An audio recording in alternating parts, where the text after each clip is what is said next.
منو سلوا ایپیسوڈ 16۔ انہوں نے مجھ سے صاف صاف کہہ دیا امی کہ انہوں نے مجھے نہیں رکھنا، مجھے طلاق چاہیے تو وہ مجھے بھجوا سکتے ہیں یا پھر میں ان کے نام پر بیٹھی رہوں، لیکن دوبارہ اپنے گھر لے کر نہیں جائیں گے وہ۔ زہرا نے سسکتے ہوئے نفیسہ اور ربیہ کو بتایا تھا۔ وہ آج اپنی چھوٹی بیٹی کو لے کر نعیم کی دکان پر گئی تھی، مگر نعیم نے ہر طرح کا لحاظ بالائے طاق رکھتے ہوئے گالیوں کے ساتھ اس کی بے عزتی کی۔ تم اس سے کہتی کہ وہ تمہارا نہ صحیح بچوں کا ہی کچھ خرچ اٹھا لے۔ نفیسہ نے بیٹی کو روتے دیکھ کر رنجیدگی سے کہا۔ امی وہ کچھ نہیں دیں گے مجھے، وہ مجھے دیکھ کر اتنا آگ ببولا ہو رہے تھے جیسے پیسے مانگنے پر تو زہرا بات ادھوری چھوڑ کر رونے لگی۔ میری بچیوں کا تو کسی کو بھی خیال نہیں ہے، نہ ان کے باپ کو نہ آپ کو۔ زہرا نے ماں سے گلہ کیا۔ میں نے کیا کیا ہے زہرا؟ نفیسہ کو جیسے دکھ ہوا۔ زینی بار بار پیسے بھیج رہی ہے اور آپ بار بار اس کے پیسے واپس کر دیتی ہیں، کتنے مسئلے حل ہو سکتے ہیں ان پیسوں سے ہمارے۔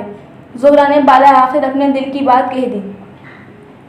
اس کا نام مت لیں آپا، اس کے اسی پیسے کی وجہ سے ابو کی جان گئی اور آپ چاہتی ہیں کہ وہ پیسے ہم استعمال میں لے آئیں؟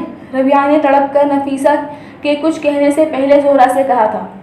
جو ہونا تھا وہ ہو گیا، کتنی دیر یہی سب کچھ لے کر بیٹھی رہو گی تم؟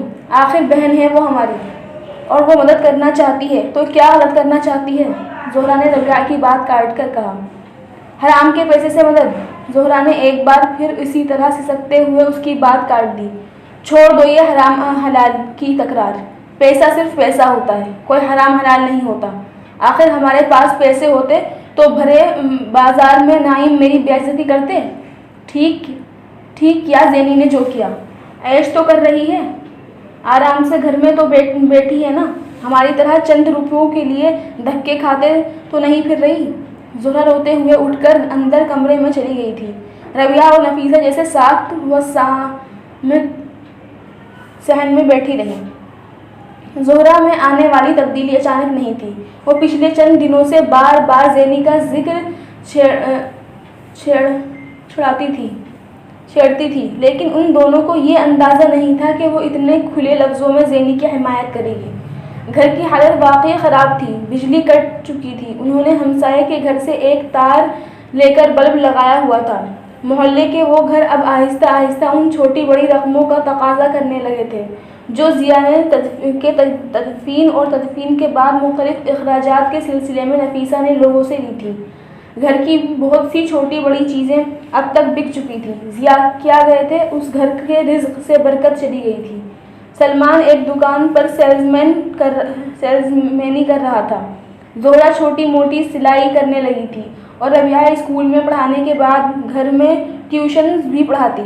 اس کے باوجود ان کے گزر بسر بے حد تنگ دستی کی حالت میں چل رہی تھی۔ ضیاء کی پینشن کے لیے چکر لگاتے لگاتے سلمان نے تھک ہار کر وہاں نہ جانا چھوڑ دیا تھا۔ وہ نہ تو ٹرانسپورٹ کے اتنے لمبے چوڑے کرائے دے سکتا تھا، نہ ہی روز روز چھٹی لے سکتا تھا۔ زینی کا حال احوال محلے کی عورتوں کے ذریعے نفیسہ اور باقی لوگوں کو پتہ چل رہا تھا، کیونکہ وہ ایک ماڈل تھی۔ سلیمان جس دن دکان میں کام کرتا تھا، اس سڑک پر ایک بل بورڈ پر اس کی بڑی بہن کا چہرہ روز اس کو نظر آتا تھا اور وہ روز اس بل بورڈ کے آگے سے گزرتے ہوئے شرم سے پانی پانی ہو جاتا، یوں جیسے ساری دنیا یہ جانتی ہو کہ وہ اس کی بہن تھی۔ اس نے کبھی گھر میں جا کر ماں یا بہنوں کو اس بل بورڈ کے بارے میں نہیں بتایا تھا، مگر اسے یقین نہیں آتا تھا کہ وہ چہرہ زینی کا ہو سکتا تھا، اس کی تہجد گزار بہن اس طرح، اسے یقین نہیں آتا تھا۔ محلے کی عورتیں اب جب نفیسہ کے گھر آتی تو زینی کے بارے میں کچھ اور انداز سے بات کرتی، ان کے انداز میں اب دلچسپی، تجسس اور اشتیاق ہوتا اور حسرت بھی، یوں جیسے زینی ایک ایسی دنیا میں چلی گئی تھی جس میں جانے کی سب کو خواہش تھی۔ چند ماہ پہلے تک ان کے لہجے میں زینی کے لیے جھلکنے والا شک، شبہ، حقارت، ملامت اور ترس اب یکدم غائب ہو گیا تھا۔ وہ یہ تبدیلی نفیسہ نے نوٹ نہیں کی تھی، ربیہ نے کی تھی۔ زینی آ کر ملنے کی کوشش کیوں نہیں کرتی؟ سنا ہے پیسے بھجواتی ہے، کہاں رہتی ہے؟ کئی دفعہ یہاں اپنے ڈرائیور کے ساتھ اتنی لمبی سی گاڑی میں آ کر بیٹھی ہوتی ہے. ایسے شاندار اور اچھے کپڑے ہوتے ہیں اس کے. تم لوگوں کو کیا اپنے ساتھ لے جا رہی ہے وہ؟ سنا ہے بہت بڑے بنگلے میں رہتی ہے وہ. پتہ ہے سفیر خان کے ساتھ ہیروئن آ رہی ہے. ہائے اللہ، زینی ناچے گی کیسے؟ اتنے اسمارٹ ہو گئی ہے زینی کہ کیا بتاؤں. پتہ نہیں جویلری کہاں سے لے کر پہنتی ہے وہ. میں نے تو زینی کو کبھی ایک جوڑا اور دوسری بار پہنے نہیں دیکھا. یہ اتنے کپڑے کون دیتا ہے اسے؟ اتنی خوبصورت لگتی ہے وہ. پتہ نہیں میک اپ کہاں سے کرواتی ہے. پتہ ہی نہیں چلتا کہ میک اپ کیا ہے. اب تو لوگ پریزاد کہتے ہیں اسے. یہ پریزاد نام کا مطلب کیا ہوا خالہ؟ میں نے اخبار میں پڑھا تھا فلم میں کام کرنے کے 5 لاکھ ملیں گے اسے. ہائے خالہ، زینی کے پاس تو بہت پیسہ آ گیا ہے. کیسے خرچ کرے گی اسے؟ میرا تو دل چاہتا ہے زینی سے ملنے کا. پتہ نہیں اب ہمیں پہچانے کی بھی یا نہیں. رات کو میں نے ٹی وی پر دیکھا تھا، وزیر اعظم کے ساتھ کھڑی تھی، دوسرے ایکٹریسوں کے ساتھ. سب سے اچھی لگ رہی تھی. خالہ، زینی کا ایڈریس یا فون نمبر ہے تو مجھے دیں. مجھے ملنا ہے اس سے. بڑا جی چاہتا ہے. اس بار اس کا ڈرائیور آئے تو مجھ کو بتانا خالہ. میں نے زینی کا پتہ لینا ہے اس سے. اب غصہ تھوک بھی دو خالہ. بیٹی اتنی بڑی اسٹار بن رہی ہے اور تم ابھی تک ناراض ہو اس سے. کون کہتا ہے رنگ صرف گرگٹ بدلتا ہے یا آسمان؟ انسانوں سے زیادہ تیزی سے رنگ کوئی نہیں بدلتا. نفیسہ کے گھر میں پہلے بھی زینی کا ہی ذکر ہوتا تھا. آج بھی زینی کا ہی ذکر ہو رہا تھا. ایسا ممکن نہیں تھا کہ محلے کی کوئی عورت، کوئی لڑکی ان کے گھر آئے اور زینی کے بارے میں کچھ پوچھ کر یا بتا کر نہ جائے. زہرا، ربیہ، نفیسہ پہلے سر جھکا کر شرمندگی سے زینی کا تذکرہ سنتی تھیں اور اب سر اٹھا کر حیرانی سے. آخر دنیا سمجھ میں کیوں نہیں آتی؟ لوگوں کی زبان کیوں بدلتی رہتی ہے؟ انسانوں کو کیا ہو جاتا ہے؟ کسی کو یہ دلچسپی نہیں تھی کہ ضیا جیسے نیک اور ایماندار انسان کے اہل خانہ کس حالت میں جی رہے تھے. ان کے مسائل کیا تھے؟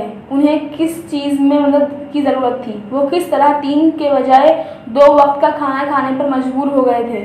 وہاں ہر ایک کو یہ دلچسپی تھی کہ پریزاد کہاں رہتی تھی، کس طرح رہتی تھی، کتنے پیسے کماتی تھی، کس ماڈل کی گاڑی میں پھرتی تھی، کتنے کنال کے گھر میں رہتی تھی، کتنے اہم لوگوں کے ساتھ نظر آتی تھی، کتنی ماڈرن اور اسٹائلش ہو گئی تھی.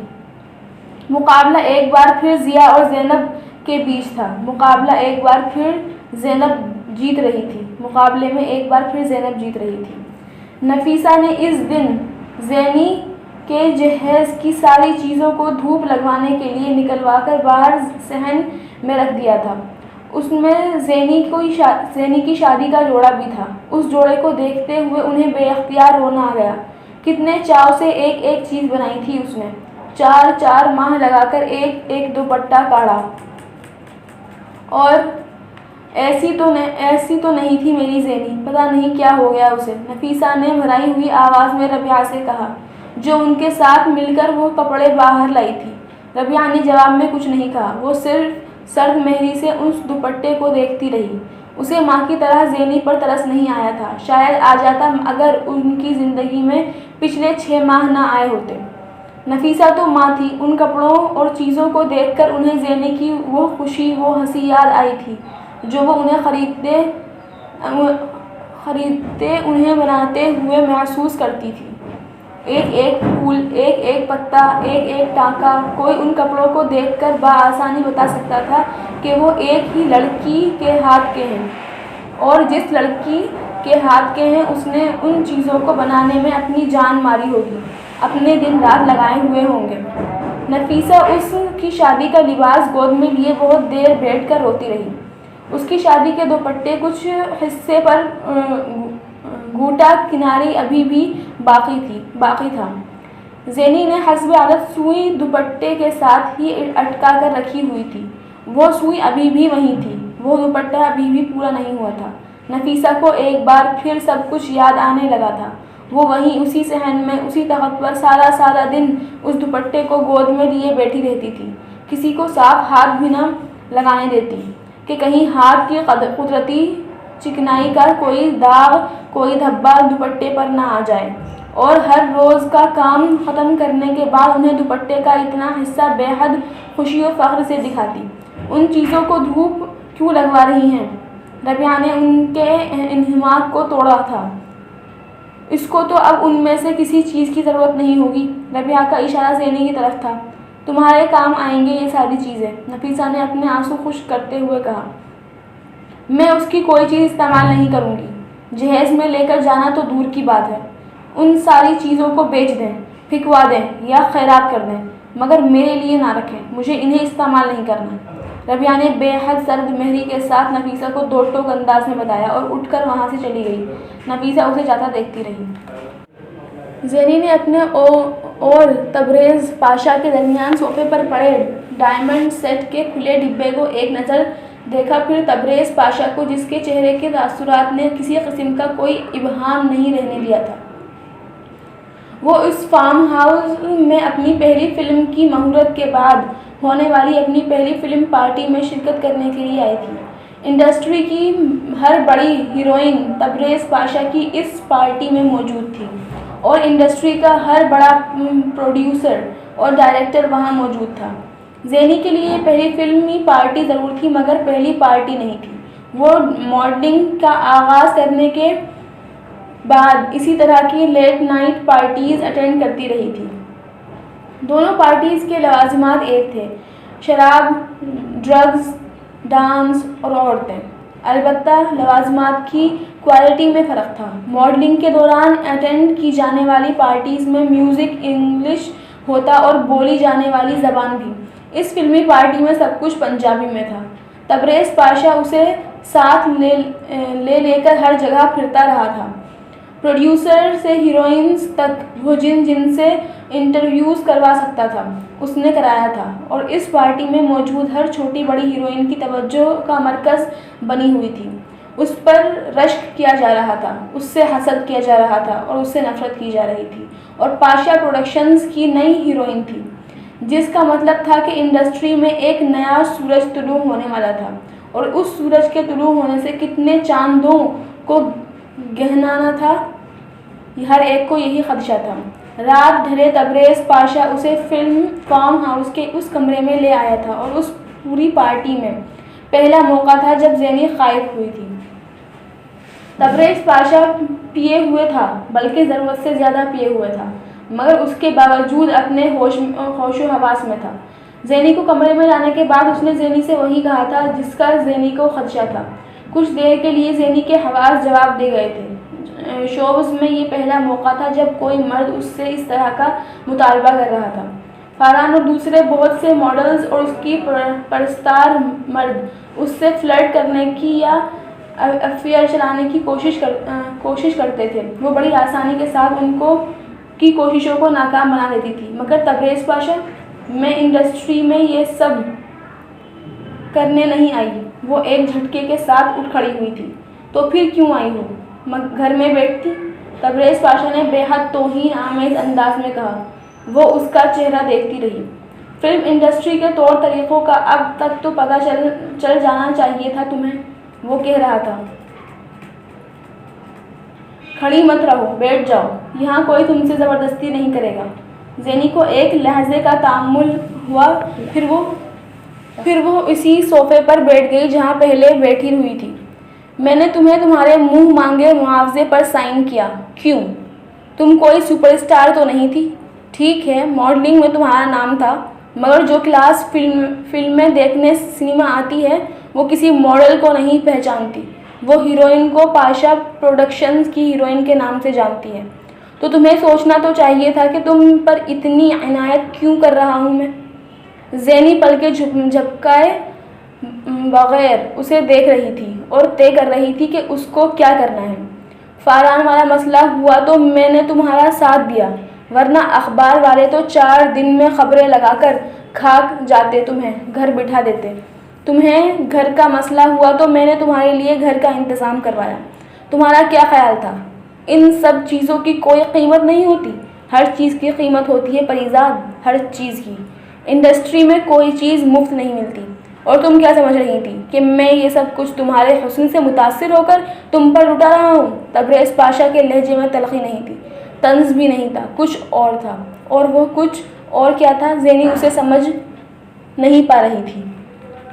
تبریز پاشا اب منی بار کی ایک کلوزٹ سے ایک جویلری کیس نکال رہا تھا۔ وہ ایک ہاتھ میں اس لے کر کو لیے، دوسرے ہاتھ میں شراب کا پیگ لیے اس کے پاس آ کر صوفے پر بیٹھ گیا اور اس نے ڈبہ صوفے پر رکھتے ہوئے اسے کھول دیا۔ تم اس انڈسٹری میں رہنا چاہتی ہو تو اس ڈبے کو اٹھا لو، ورنہ اس کمرے کا دروازہ وہ ہے، تم ہر چلی اور باہر چلی جاؤ، مگر یہ یاد رکھو یہ تبریز پاشا کے کمرے سے باہر نکلنے کا دروازہ نہیں ہے، یہ انڈسٹری سے باہر جانے کا دروازہ ہے۔ وہ اس کے برابر بیٹھا شراب پی رہا تھا اور اس کے اور زینی کے درمیان صرف ڈائمنڈ تھے۔ تبریز کی آواز میں کوئی ایسی چیز تھی جس نے زینی کے رونگٹے کھڑے کر دیے تھے۔ وہ سانپ اور سیڑھی کا کھیل کھیلتے کھیلتے 99 پر آ کر رک گئی تھی اور اب آگے جانا تھا یا پیچھے آنا تھا، اسے طے کرنا تھا۔ تبریز پاشا کے گلاس میں شراب کی 4 گھونٹ تھے۔ زندگی اور موت کے درمیان بعض دفعہ 4 گھونٹ کا فاصلہ ہوتا ہے۔ کرم علی کو شیخ سعد بن جابر کے استبل میں کام کیسے ملا اور کیوں ملا، یہ شیخ جابر کا ملازم بننے 2-3 دن تک کرم کو پتہ نہیں چلا، اور صرف وہی نہیں، کویت میں اس کے شناسہ باقی سارے لوگ بھی اس کی قسمت پر رشک کر رہے تھے۔ 3 دن تک خود وہ بھی اپنی قسمت پر رشک کرتا رہا تھا، تیسرے دن سب پتہ چل گیا تھا۔ سعود بن جابر کا استبل کویت کے سب سے بہترین استبلوں میں سے ایک تھا، اور وہاں کے ملازم ایسا نہیں تھا جو تربیت یافتہ یا تجربہ کار نہ ہو۔ صرف کرم علی ایسا تھا جس نے گھوڑوں کی تصویریں دیکھی یا پھر انہیں پاکستان میں تانگے میں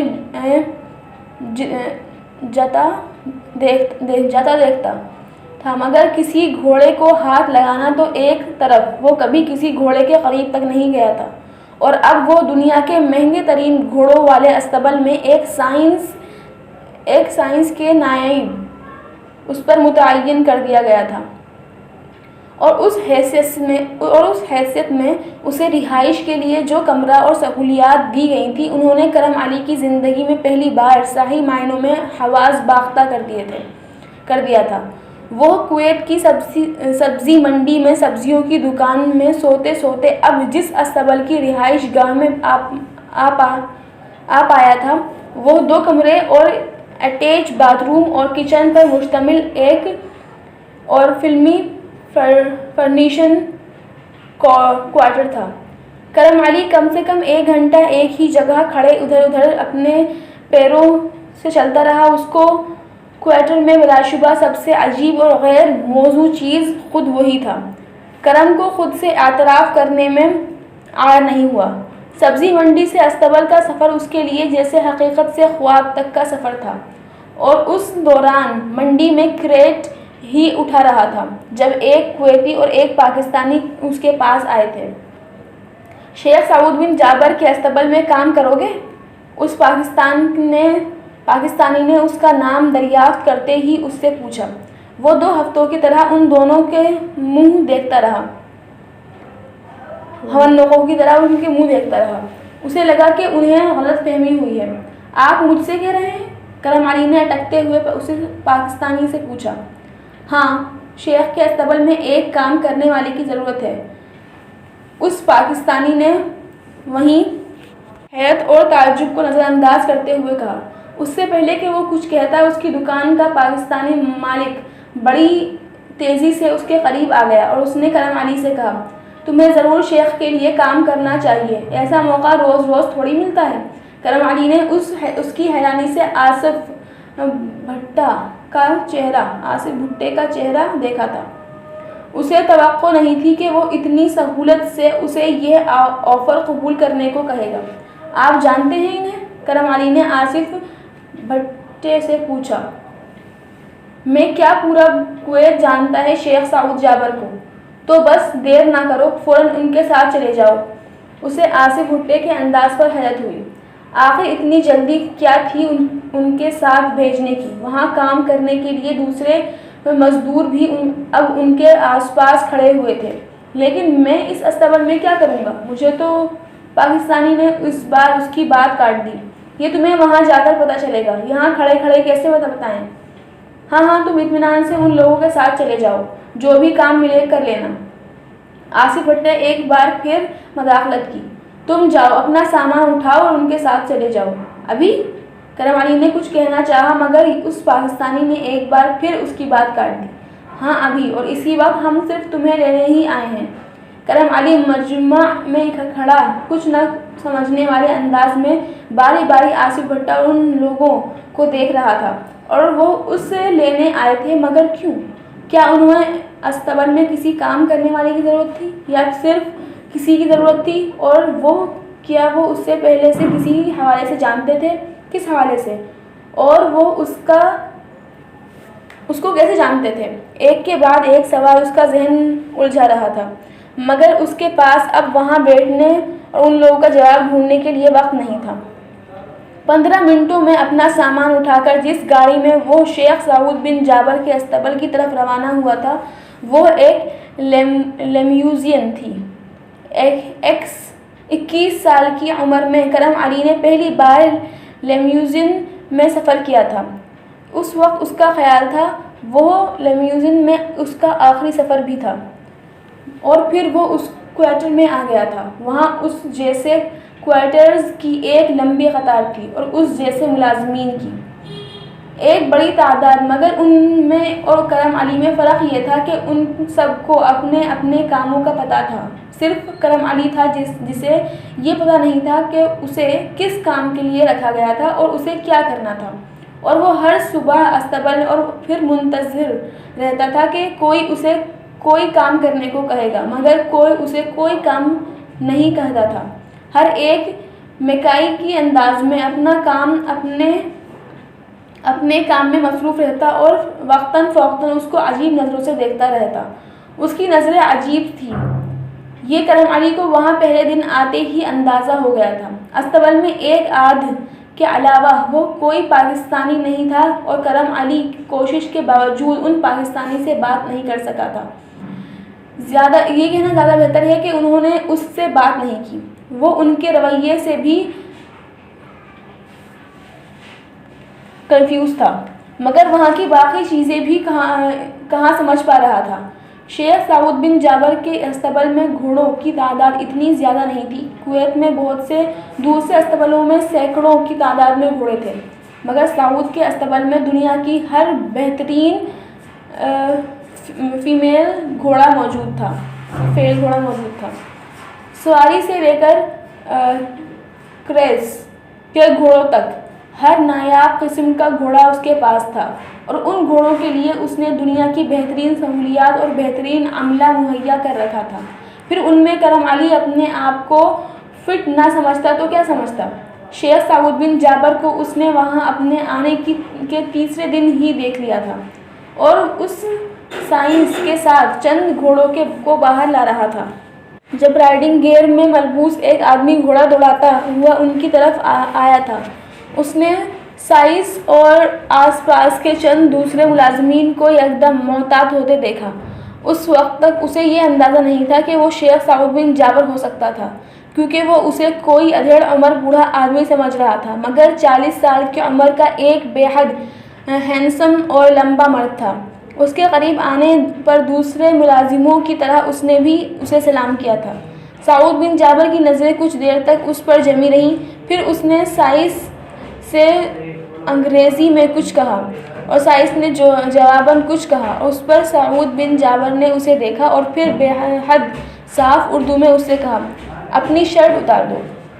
کرم علی کو اس کے منہ سے اردو سن کر جتنا جھٹکا لگا تھا، اس جملے کو سن کر اس سے زیادہ شوق ہوا تھا۔ وہ اس وقت نیکر اور شرٹ میں ملبوس تھا۔ وہ تقریباً اسی طرح کا لباس تھا جو وہاں کام کرنے والے زیادہ تر پہنے ہوئے تھے، اور اب شیخ سعود بن جابر اسے سب کے سامنے شرٹ اتارنے کے لیے کہہ رہا تھا۔ کرم علی ایک دم پچھلے کئی سالوں میں برس کا مرض ظاہر ہونے کے بعد کبھی کسی کے سامنے اپنی شرٹ نہیں اتاری تھی، اور کہاں یہاں کھلے عام سب کے سامنے وہ اپنی شرٹ دیتا، گویا جو راز وہ پچھلے 18 سالوں سے چھپائے پھر رہا تھا اسے بیچ چوراہے میں فاش کر دیتا۔ اس کا حلق یکدم خشک ہو گیا تھا، اسے شدید ہتک کا احساس ہوا تھا۔ اپنی شرٹ اتار دو، اس بار سعود بن جابر نے بے حد کرخت لہجے میں اس سے کہا، اور اس سے پیشتر کہ وہ کچھ کہتا یا کرتا وہ ملازم آگے بڑھے تھے اور انہوں نے چند سیکنڈز میں کرم علی کی شرٹ اتار دی تھی۔ کرم علی نے مزاحمت نہیں کی، مزاحمت بیکار تھی۔ وہاں موجود ہر شخص کی نظریں کرم علی کے پیٹ اور کمر پر موجود برس پر جم گئی تھی اور کرم علی کی نظریں سعود بن جابر کے گھوڑے کے پیروں پر۔ اس نے اپنے جسم کے بال کھڑے ہوتے ہوئے محسوس کیے تھے۔ سعود بن جابر اب اپنے گھوڑے پر بیٹھا، اب اسے آہستہ آہستہ حرکت دیتے ہوئے کرم علی کے گرد چکر لگا رہا تھا، اور چکر لگانے کے ساتھ ساتھ وہ بڑی سنجیدگی سے کرم علی کے جسم پر موجود ان نشانات کو دیکھ رہا تھا۔ پھر جیسے کچھ مطمئن ہوتے ہوئے اس نے کرم علی سے پوچھا، جسم پر اور بھی کہیں برس کے داغ ہیں؟ اس بار اس کے لہجے میں پہلے جیسی کرختگی نہیں تھی۔ کرم علی نے گھوڑے کے پیروں سے نظریں اٹھا کر سعود کو دیکھا اور پھر خشک ہوتے ہوئے حلق کے ساتھ کہا، نہیں، شرٹ پہن لو، سعود نے اس سے کہا، اور پھر سائز سے ایک بار پھر انگلش میں کچھ کہنے لگا۔ کرم علی نے اسے اس دوسرے ملازم کے ہاتھ سے شرٹ لے کر پہن لی جس نے اس کی شرٹ اتار دی تھی۔ سعود بن جابر کا رویہ اس کے لیے ناقابل فہم تھا، مگر باقی سب کچھ کہاں اس کو سمجھ میں آ رہا تھا۔ سعود بن جابر صرف چند منٹ اور وہاں ٹھہرا تھا، پھر اسی طرح گھوڑا دوڑاتے ہوئے اور کرم علی پر ایک نظر ڈالتے ہوئے وہاں سے چلا گیا۔ کرم علی کا خیال تھا کوئی نہ کوئی اب اسے وہاں سے چلے جانے کے لیے کہے گا۔ برس دیکھنے کے بعد یہی ہونا چاہیے تھا۔ اس کا خیال ایک بار پھر غلط نکلا تھا، کسی نے اسے وہاں سے جانے کے لیے نہیں کہا، برس کے ان داغوں کو دیکھ کر کبھی نہیں۔ کچھ نہ کچھ غلط ضرور تھا، مگر غلط کیا تھا یہ کرم کی سمجھ میں نہیں آ رہا تھا۔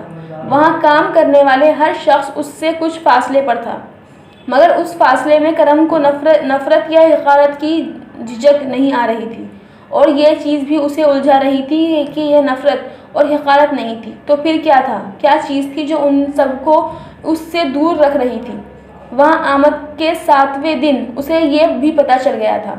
اس دن اپنے کوارٹر میں جا کر بہت دیر تک کرم اس پورے واقعے کے بارے میں سوچتا رہا۔ ہتک کا احساس بے حد شدید تھا، مگر پیسے کی ضرورت اس سے زیادہ شدید۔ اس کا جی چاہ رہا تھا کہ ضائع کیے بغیر وہاں سے چلا جائے، اور اس کا دماغ اس سے کہہ رہا تھا یہ حماقت نہ کرے۔ آخر اسے کیا کرنا تھا؟ کیا کرے؟ صرف اس کی شرٹ ہی تو 12-15 لوگوں کے بیچ میں اتاری گئی تھی، اور تو کچھ بھی نہیں ہوا تھا اس کے ساتھ۔ وہ اب ایک عربی شیخ کا ملازم تھا، اور وہ چاہتا تو اس کے ساتھ اس سے بھی برا سلوک کر سکتا تھا، اور اپنے میل جول کے لوگوں سے عربوں کے اپنے ملازموں کے ساتھ بدسلوکی کے قصے سناتا رہا تھا، اور یہ کہ ان قصوں کے مقابلے میں کچھ بھی نہیں تھا، کم سے کم ایسا نہیں کہ وہ اس ملازمت کو چھوڑ کر چلا جائے۔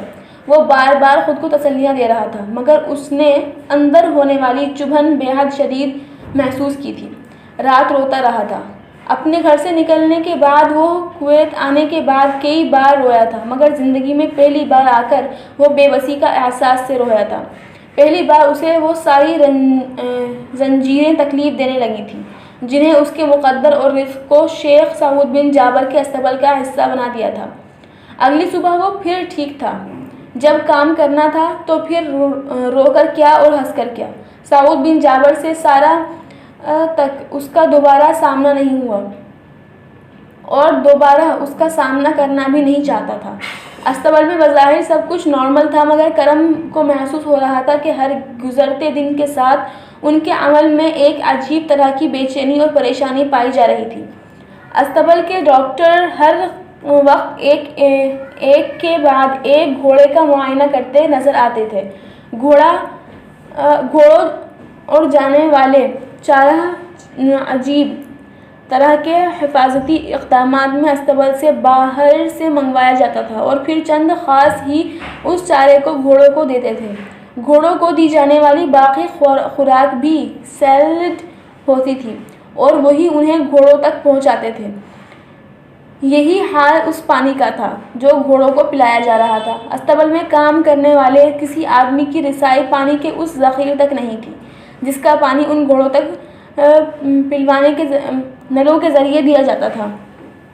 استبل کے تمام ملازمین اپنی اپنی شفٹ میں جب وہاں کام کرنے جاتے تو ان کو ہی مکمل تلاشی لی جاتی اور وہاں 100 کے قریب گھوڑے تھے اور ان 100 گھوڑوں کی حفاظت اور دیکھ بھال کے لیے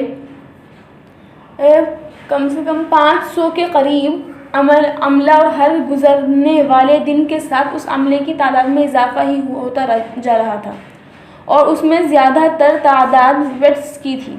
کرم علی کی وجہ سے یہ سب کچھ نہیں آ رہا تھا۔ اس کی زندگی میں چاہے اس طرح کا کوئی عمل پہلے نہیں دیکھا تھا، مگر وہ اتنا اندازہ ضرور کر سکتا تھا کہ استبل اس طرح ڈاکٹر سے بھرے نہیں ہوتے۔ پھر اسی استبل میں کیا مسئلہ تھا؟ استبل میں کوئی گھوڑا بیمار بھی نہیں نظر آ رہا تھا۔ پھر ڈاکٹرز کی اس فوج کا کیا مطلب تھا؟ چھٹے دن گھوڑے کو باہر پھرانے کے لیے نہیں نکالا گیا اور ساتویں دن کرم علی نے سعود بن جابر کو خود ہی استبل میں پایا۔ وہ بے حد فکر مند انداز میں ایک گھوڑے کے پاس جا رہا تھا۔ کرم علی کی بہت کوشش تھی کہ سعود بن جابر اس کا سامنا نہ ہو، مگر یہ ممکن نہیں تھا۔ وہ کئی بار اس سے ٹکرایا تھا اور ہر بار سامنا ہونے پر کرم علی کو اس کی نظریں بے حد عجیب لگیں۔ کرم علی کا خیال تھا شفٹ ختم ہونے پر وہ وہاں سے چلا جائے گا، مگر اسے بتایا گیا کہ اسے اس رات بھی استبل میں ہی رہنا تھا۔ کیوں؟ اس کا جواب بھی کسی کے پاس نہیں تھا۔ وہ رات کرم نے استبل کے ایک کونے میں بیٹھے سوتے جاگتے گزاری۔ وضو کر کے فجر کی نماز بھی اس نے وہیں اسی کونے میں پڑھی اور نماز کے بعد کس وقت اسے نیند آ گئی اسے پتہ نہیں چلا اور وہ وہیں زمین پر لیٹ کر سو گیا تھا۔ وہ دوبارہ اس کی آنکھ 11 بجے کے قریب کھلی تھی اور کرم علی ہڑبڑا کر اٹھا تھا۔ استبل میں معمول کے مطابق سرگرمیاں جاری تھیں۔ گھوڑوں کو 2 دن کے وقفے کے بعد استبل سے نکالا جا رہا تھا۔ کرم علی کچھ دیر بیٹھا اپنے حواس بحال کرتا رہا، پھر اس کی نظریں اپنے سے کچھ فاصلے پر کرسی پر بیٹھے ہوئے 2 آدمیوں پر پڑی جو اس پر نظریں جمائے بیٹھے تھے اور انہیں سعود بن جابر کے ساتھ دیکھ چکا تھا۔ شاید وہ اس کے سیکریٹری تھے یا کسی اور طرح کے مددگار۔ کرم علی نے قدرے شرمندگی کے عالم میں آنکھیں مسلتے ہوئے انہیں دیکھا اور اٹھ کھڑا ہوا۔ اسے بھی نہیں پتا تھا کہ وہ اس طرح وہاں بیٹھے بیٹھے سو جائے گا۔ اسے اٹھتے دیکھ کر وہ آدمی بھی اٹھ کھڑے ہوئے اور ان میں سے ایک نے آگے بڑھ کر اسے ایک لفافہ تھمایا۔ کرم علی کچھ حیرانی کے ساتھ اس لفافے کو دیکھتا رہا، پھر اسے کھول کر دیکھنے لگا اور اسے ایک اور جھٹکا لگا۔ اس لفافے میں کویتی دینار تھے۔ اس سے پہلے کہ وہ کچھ کہتا وہ دونوں وہاں سے چلے گئے۔ کرم کے معامے بڑھتے جا رہے تھے۔ استبل میں کام کرنے والے لوگ اس وقت بھی کرم کو دیکھ رہے تھے اور وہ ان کی نظروں کو سمجھنے میں ایک بار پھر ناکام رہا تھا۔ کچھ دیر بعد اس لفافے کو ہاتھ میں بے مقصد پکڑے رہنے کے بعد کرم علی بالآخر اس سائز کے پاس لے گیا جس کے مددگار کے طور پر وہ کام کر رہا تھا۔ اس نے ٹوٹی پھوٹی عربی میں اسے اس لفافے کا قصہ سنانے کی کوشش کی، مگر اس نے پوری بات سننے سے پہلے ہی اسے ٹوک دیا اور اسے بتایا کہ وہ لفافہ اس کے لیے سعود بن جابر نے بھجوایا تھا۔ کیوں؟ اس سوال کا جواب سائس نے نہیں دیا۔ اس نے اس کو کوارٹر میں جا کر انتظار کرنے کے لیے کہا اور ساتھ اس سے یہ بھی کہا کہ اسے ہر روز وہاں آ کر کام کرنے کی ضرورت نہیں۔ جب جی چاہے وہ آ کر کام کرے، جی نہ چاہے تو نہ کرے۔ کرم علی کو لگا وہاں سب اس کے ساتھ مذاق کرنے لگے تھے۔ کوشش کیے بغیر کام کا ملنا اور کام کیے بغیر پیسے، ایسا کہاں ہوتا تھا؟ کیا صرف شیخ سعود بن جابر استبل میں، یا پھر وہاں صرف ایک کے ساتھ؟ کیونکہ وہ وہاں باقی تو ہر شخص کو کام کرتے دیکھ رہا تھا، مگر تفرق اس طرح کرتے اور جان مارتے جیسے شیخ سعود کے استبل میں آنے سے یہ پہلے تک وہ کیا کرتا تھا۔ کوارٹر میں آ کر اس نے وہ دینار گنے اور 1000 دینار تھے۔ اس نے اس رقم کو اچھی طرح رکھ دیا۔ یہ وہ رقم نہیں تھی جس کے لیے اس نے محنت کی تھی اور اسے خرچ کر سکتا تھا۔ اسے لگا آج اگر اسے روپیے دیے گئے تھے تو کل اس سے 1000 دینار واپس بھی مانگے جا سکتے تھے۔ پہر کے قریب وہ وہاں سے باہر جانے کے لیے گیٹ پر آیا اور وہ آصف بھٹا کے پاس جا رہا تھا۔ کچھ دوسرے ساتھیوں سے ملنا چاہتا تھا، یہ سب کچھ انہیں بتانا چاہتا تھا۔ گیٹ پر کھڑے گارڈز نے اسے باہر جانے نہیں دیا۔ شیخ کا حکم نہیں ہے، ان میں سے ایک نے اسے بتایا تھا۔ کرم علی کو لگا جیسے وہ کچھ غلط وقت پر باہر جانے کے لیے نکلا تھا، اس لیے اسے روکا گیا۔ اس گارڈ سے پوچھا کہ وہ کس وقت باہر جانے کے لیے نکل سکتا ہے۔ کسی وقت پر بھی نہیں، اسی گارڈ نے اسی انداز میں جواب دیا۔ شیخ نے کہا ہے کہ آپ یہاں سے باہر نہیں جا سکتے۔ کرم علی کو صحیح معنوں میں پسینہ آ گیا تھا۔ تو کیا وہ وہاں قیدی تھا؟ وہ واپس کوارٹر میں آ گیا اور ایک بار پھر 1000 دینار سے بھرے ہوئے لفافے کو نکال کر دیکھنے لگا۔ اسے غصہ آ رہا تھا شیخ سعود بن جابر پر اور اس استبل پر اور اپنے آپ پر۔ وہ آصف بھٹا کی دکان پر کھڑے سعود کے 2 آدمیوں کے ساتھ آنے سے انکار کر دیتا تو کیا اسے کیسے یہاں لا سکتا تھا؟ یہ کرم علی کی غلطی تھی۔ وہ وہاں آنے سے انکار کر دیتا تو بھی اسے اس استبل میں لے آیا جاتا، کیونکہ شیخ سعود بن جابر کے گھوڑوں کی زندگی کے لیے کرم علی کے وجود کی ضرورت تھی۔ اس رات سعود بن جابر سے اس کی دوبارہ ملاقات ہوئی تھی۔ اس بار وہ پچھلی رات ملاقات کی طرح سنجیدہ نہیں تھا۔ وہ اس ولا کے ایک کمرے کے بارے میں بیٹھا شراب پی رہا تھا جب کرم علی کو ایک ملازم وہاں چھوڑ کر آیا۔ اس نے پرسکون انداز میں مسکراتے ہوئے اس طرح کرم کا استقبال کیا تھا جیسے وہ طویل عرصے کے بعد کسی دوست سے ملا ہو۔